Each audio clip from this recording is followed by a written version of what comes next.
Superman, written and directed by James Gunn, has so far proven to be as divisive as Warner Bros. Executives could possibly have expected, at least among the terminally online content creators who exclusively view media from the lens of is it woke or not, who have diluted the conversation to such an extent that even the comments section of a tiny review channel like mine are littered with people cynically engaging in the same kind of embarrassing discourse. For those not afflicted by worms of the brain, or simply grifting to the lowest common denominator, attempting to give your opinion online about what makes any given film good or bad can feel increasingly futile, even when it's as inoffensive as James Gunn's Superman. In fear of this turning into yet another hypocritical video essay on the state of film criticism, I'll at least attempt to actually talk about the film. Every man in this movie is weak and he cries. And they're all emotional. Is that true? They're all emotional. They're all This emotional. is what they did with James Bond. Even with it being such a common trope, and in this case likely paying homage to a number of classics from the late 70s, including the original Superman 1978, it's rare for a film to come along that feels like it benefits from an expositional text opening. With a few punchy lines, we're told the basics of Superman's history over some static shots of an icy wilderness,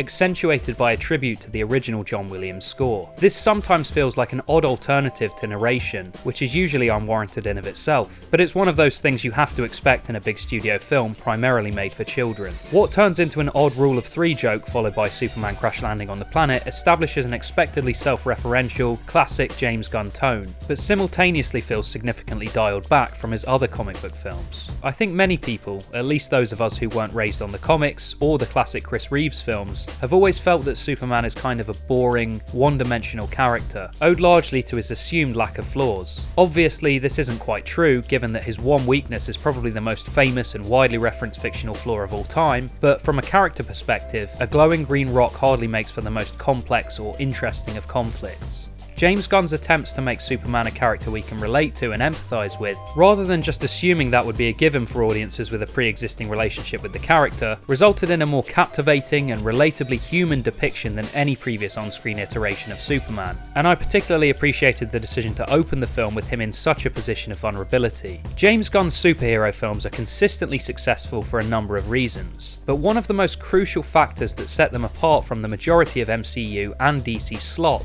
is their self-awareness. I don't mean in terms of Deadpool-style meta-humour, but the balance they're more often able to strike between sincerity and goofiness, knowing when the film demands a light-hearted gag and when they've earned a moment of genuine emotion. Again, he definitely doesn't always get it right, but even the mistakes at least make Gunn's films feel like they were directed by an actual human being, rather than just a soulless husk hired to do Warner Bros. Bidding. Though Superman is really no exception to that rule, it definitely is the least daring and most risk-averse of all of his films in that respect, likely because it was so crucial that it appealed to as wide of an audience as possible. Unfortunately, I think this is why I didn't really laugh or emotionally connect with much of anything that happened in the film, even if it was amusing and captivating enough to mostly sustain my attention for the full 2 hours. Perhaps the most unexpected element of the film to me, though certainly not the most well realised, was the highly contentious comparisons that have been drawn between a conflict within the film and the genocide currently taking place in Gaza. To anyone not in denial, the analogy is almost one-to-one. With nearly identical context, such as the fact the country committing acts of terror is a direct ally to the US, and the country being attacked is being run by a recognised terrorist organisation, the degree of nuance here was a genuine surprise and is certainly a lot more interesting than your typical beacon in the sky, or biological weapon of mass destruction, even if they weren't really able to sustain that for longer than the first act, when things do begin to devolve into a comparatively simplistic conflict for the protagonist. Essentially an idealistic alien, Superman's simplistic, peace-focused approach is more than understandable for the situation, and for Gunn to apply this character's morality in an analogy to an ongoing genocide, setting up a scene where he and Lois Lane argue about the very same kind of talking points you hear in real life was a stroke of genius, and probably my favourite scene in the entire film. I'm not sure wider audiences would necessarily agree, and I can completely understand why the film didn't try to go any deeper into this analogy, even if I was slightly disappointed. From a technical point of view, I don't really have a lot to say. The visual effects in this film are mostly competent and manage to avoid being a distraction, at least until the plot takes us into an entirely different universe. This is also the point where the film starts to feel a little too close to the likes of the Guardians films and descends into your typical CG mess, albeit with a slightly more consistent style. The cinematography was equally serviceable, serviceable. There weren't exactly any shots that have stuck with me, and it's not like I was expecting that, but for the most part, this film looked how you would expect a $200 million